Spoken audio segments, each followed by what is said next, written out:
Hey everyone, Big Sloss back again with another Big Sloss Slop Station. Today we are talking about Twitch, the platform where the terms of service is practically meaningless if you are a big streamer. And there are a lot of streamers doing terrible things right now, one after another, and I want to talk about it today. As always, like the video if you enjoy it and please subscribe or leave a comment if you'd like to add anything. Now back to the video. Now when it comes to Twitch streamers doing terrible things on the Twitch platform, there are a lot of examples that have come out the past few weeks, and it all really started with this guy. We're not going to talk about this guy today, but let it be known, we will talk about him in the future. Hassan has just done so much wrong in the past few weeks alone that compiling a single video would take forever. So, while he is the root of some of the other streamers we're talking about today, he is going to have a video all to himself. Maybe even 2 videos because he's done a lot of things recently. Now, last time we talked about Twitch, we mainly talked about how Emiru got sexually assaulted at their TwitchCon event. Twitch staff lied initially about the event and then came out with a public statement that was also seemingly dishonest, and Emiru had to publicly come out and say what actually happened and that Twitch was being dishonest in their statement. At TwitchCon, security was basically non-existent. Nuisance streamer Neon took over someone else's meet and greet by lying, simply saying that he was that other streamer, and no due diligence was done by the security team to see if Neon was being truthful. A lot of other streamers recorded themselves walking past security, and somehow all GIFs for VTubers got thrown out, or possibly allegedly stolen by event staff. Needless to say, this last TwitchCon has been a PR nightmare for Twitch, and they have made another response regarding next year's Twitch. In their statement, they say the usual mumbo-jumbo. Most of the statement is talking about how they are going to be more diligent next year, and they will have more security next year. Don't forget, this is exactly what they said about this year's Twitch, but they actually mean it this time for next year, I guess, who knows. However, there is a certain part of this statement that deserves a little bit more attention. In this statement, they also talk about how they do not want to allow recording devices, or they do not want to allow streaming to happen at next year's TwitchCon. I don't know if that sounds fishy to anyone else, but it sure sounds fishy to me. They want to prevent people from recording next year's TwitchCon, and in my opinion, I think they want to stop people from recording because they don't want to get caught lacking like they did this year. If Emiru's assault never got recorded, Twitch would have never made an official statement and would have acted like nothing happened. They are proactively trying to remove recording devices next year because if something bad happens next year, they don't want it recorded. Because if it's not recorded, then it didn't happen, and Twitch doesn't have to address anything. This is pretty yucky behavior, and it makes me upset, honestly. However, I still stand by my previous statement I made in my last video. I think next year, most likely, Twitch is going to make a statement that next year's TwitchCon is going to be online only. I just don't see why Twitch streamers would return after this year's disaster, and I think it would be the best move PR-wise for Twitch. Now, with that greater discussion about TwitchCon and Twitch out of the way, it's time to talk about some Twitch streamers that have been not so great, starting with the Emiru and Mizkif situation. Since the SA assault against her at TwitchCon, it seems that Emiru is going full no more Mr. Nice Guy, and is now talking about her ex, who allegedly assaulted her as well as made her home an unsafe environment. She talks about why she's been so nervous to speak out against him because she claims he is going to accuse her of being abusive to her animals.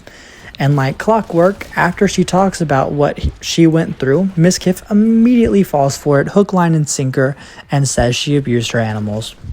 Before we get into that though, in Imiru's statement, she claims that she felt unsafe when she lived with Mizkif because he would punch holes in the wall.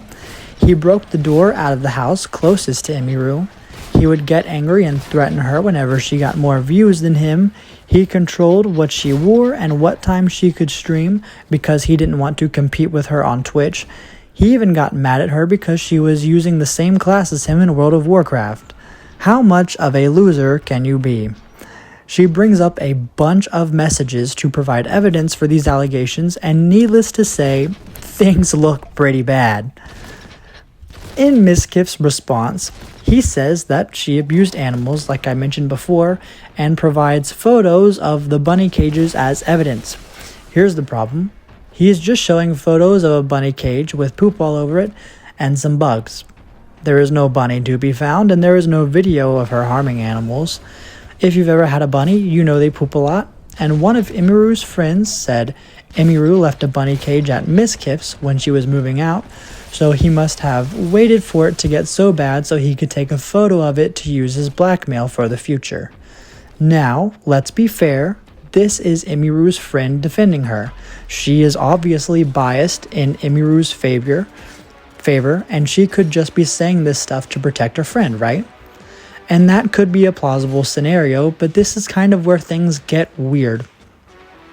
If Imiru was abusing animals, like 100% confirmed, if she was doing that, what kind of person just takes photos of the abuse going on and doesn't help the animals? Who looks at animals, sees them suffering, and goes, wow, this is the perfect chance I needed. I need to take this photo so I could use it as possible blackmail for my girlfriend in the future. Nobody does that. At least nobody sane does that. Taking photos for evidence of animal abuse, I completely understand. But instead of showing it to the authorities, you save it as blackmail for years down the line? That's where it doesn't make any sense to me, and that's where you lost me. Another thing this genius says is, yes, I did punch holes in the wall. But that's only because she threw plushies at me, guys. She threw plushies. She threw plushies at me. She's abusive too, you see? Emi was also violent. She would throw clothes or plushies at me, and I punched holes in the walls or slammed doors in aggression. If I didn't care about keeping my face private and off the internet, this would be where I show you a video of my girlfriend throwing a plushie at me as hard as she can. Because that does not hurt, and does not send a message like punching a hole in the wall does. A bunch of clips have also resurfaced where he gets really upset when people mention viewership numbers or if people insult him. There's also clips where he makes fun of someone and then someone else makes fun of him and he crashes out because of it. Here's a few of those clips for an example. Extra Emily, why is your hair so black today? It might be the lighting. I also dyed it recently. What do you think, Biz? I don't know. You look like a shitty Zoom teacher. What? Not even a good Zoom teacher? There's no such thing as a good Zoom teacher, besides the ones that don't show up to class. Wait, Miz, did you eat breakfast this morning, Miz? Did I eat breakfast? Yeah, I just had breakfast 30 minutes ago. Yeah, you shouldn't have. You're looking fat as today, man. All right, Fandy, why are you excited about AFK Journey? I'm excited for it because I like a lot of the characters. They're also really cute, like Emily said. Yes! It's a good one. Needless to say, this guy should not be streaming if he is this much of an alleged control freak around other people or even his partner. Some other drama moving on now that has also been set ablaze because of the aforementioned Hassan allegedly abusing his dog. Well, all of his orbiters came out and made public statements defending Hassan, even though there's a mountain of evidence against him, but again, we'll talk about that in a later video. All of his friends and orbiters came to his defense separately, which means every single one of them told a different story and some of which contradicted each other. One such story is QT Cinderella. She said the shot color that Hassan allegedly used had its prongs cut off, and she saw this after the event took place, which means she is completely unaware that Hassan could have altered the collar before she saw it. However, this story that she told contradicted a lot of other Hassan orbiters and even Hassan himself, who said that the collar was vibration only and that he has never shocked his dogs. This created a huge domino effect where Ludwig got involved, saying the collar is 100% a shock collar. Do I think Hassan shocks his dog? I have no clue.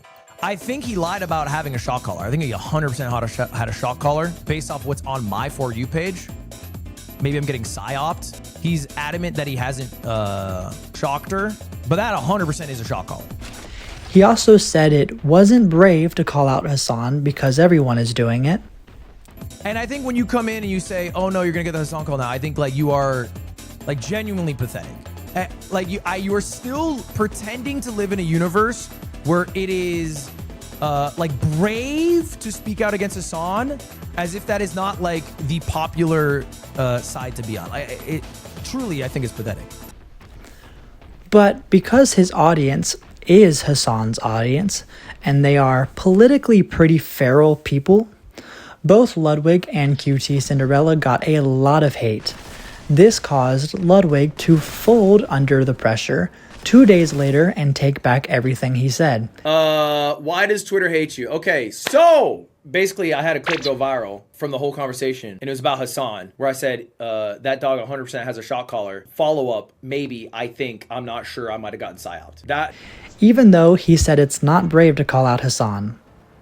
So it's not brave, but you fold under the pressure of Hassan's community. Absolute lunacy. Then his girlfriend QT got in trouble because she said that even though her family has terrible takes and sometimes even transphobic takes, she still loves her family in spite of their flaws because, you know, that's her family. And you know what? That is a completely sane take. A completely normal person. Sometimes your family does bad things that you don't agree with, but you look past that to try to love your family. But her extreme audience did not like that, and they started ripping her apart online to the point where she had to apologize for having a normal take. Tell me you're in a cult without telling me you're in a cult. If you can't even so much as disagree with someone and you have to make a public apology for disagreeing, you're in a cult. You're in a cult. This led to Hassan's girlfriend, Valkyrae, to call QT the whitest person she knows, and that her whiteness is part of the problem, and her whiteness is part of the reason why she's wrong. I did tell her, I was like, Cutie, I do think your tone doesn't help because you inherently sound really angry all the time. You sound really, and she knows. I was like, you're very blunt. I think it's your tone, you're blunt, and it just comes off poorly, especially, you know, and I was like, you're also the whitest woman I know. And it also is just, you know, you being so white. It doesn't help. It doesn't help, but. Now, I said Valkyrae is Hassan's girlfriend. I don't really know that for sure. It's kind of like the worst kept secret. I'm not 100% sure, but that's what everyone else is calling her. That being said, after a completely justified backlash, Valkyrae responded by saying, how could she be racist when she's part white too? When she's part German? She clarified, saying that she was talking about privilege and that the clip was taken out of context. When you're in a dodging accountability contest and your opponent is Valkyrae, you're absolutely cooked. She needs to understand that there is no surrounding context in the video where she said that. She literally said that QT being white was part of the problem, and that's part of the reason why she is wrong. There is no other context in that clip to wiggle yourself out of this criticism. She then has the gall to say that people are being mean to me because they want me to die. This is disgraceful behavior. This is what a nice guy does when a girl doesn't like them. Look, if someone is sending her death threats, obviously that is terrible and abhorrent behavior that I don't agree with. But you don't get to use the small percentage of hate comments to wiggle out of honest and fair criticism towards you. What you did is wrong. Imagine if someone called you a Nazi because you're half German. Wouldn't that be disgusting and terrible behavior? Yes, it would. It absolutely would. So that means you don't get to do that to someone else. Now, moving on again, to top it all off, we also have alleged sexual assault happening on Twitch's platform on stream, and they are so inconsistent with enforcing their terms of service that the alleged perpetrator gets a 24-hour ban. The essay was recorded and posted on their platform. The evidence is literally on film, and the best they can do is a 24-hour ban. That's right, I'm also talking about Nina Lin. I'm only going to show photos of this creature because her voice is extremely annoying. People accuse her of doing what is called a black scent, where she talks quote-unquote ghetto because it makes her sound cool, I guess. I don't know. She openly admits to beating her younger brother when he was 6 years old and then fleeing to China to avoid Child Protective Services. She groped multiple men on stream, and she says that men victims are losers and babies for letting a woman do that to them. Needless to say, the backlash for her atrocious behavior got so bad that Twitch decided to ban her again for a different clip where she gave someone a back rub without consent. Unfortunately, Twitch doesn't understand anything about the sensitivity of the situation because, as far as I'm aware, it's still just a temporary ban. Pokimane had this lovely creature on a stream with her where Nina Lin shows her beliefs on men, and it's very obvious red flag. She said stuff like men must submit to her, men's wallet is her wallet, and her wallet is her wallet. Basically, just men should be walked on. Pokimane even made a comment in this stream where she said, you just want a slave, and like, if that's what you want, then good for you. Honestly, if I was in that stream, and if I was in a stream and one of my homies is saying some red flag stuff, I'm calling them out. But Pokimane has since made a statement on Twitter about the event. I'm going to show it on the screen here, and let me see if you guys notice what I notice. I'm not going to read it. Read it yourself. Here's the statement, and tell me if you notice anything like I noticed anything. I don't know if you see it, but she doesn't refer to the specific situation or the specific person by name. Isn't that weird? Pokimane doesn't publicly disavow Nina Lin and instead makes this statement as vague as possible. Isn't that weird? She doesn't really talk about the male victims and instead deflects criticism referring to her own past trauma. Now look, that past trauma is terrible and it sucks, but that doesn't mean you get to dodge accountability for this terrible public apology. You didn't talk about this specific event. You didn't disavow her by name, and it seems you are intentionally making this vague so that you don't burn bridges with Nina Lin. Well, with all these Twitch streamers engaging in this terrible behavior, it's kind of difficult to see Twitch being in a good place next year for TwitchCon. These Twitch streamers engaging in this awful behavior yet don't seem to face any punishment on their platform for clearly violating terms of service. What do you think is going to happen to Twitch? Do you think any possible lawsuits might follow, especially if they're being accused of not following their terms of service? I don't know. You guys can let me know in the comments below. Wow, this is probably going to be my longest video yet because this script is really hefty. I still hope you guys enjoyed it, and I'll see you all in the next video. Please like, subscribe, or leave a comment if you want to add anything, and I'll see you guys next time. Stay safe, and goodbye everyone.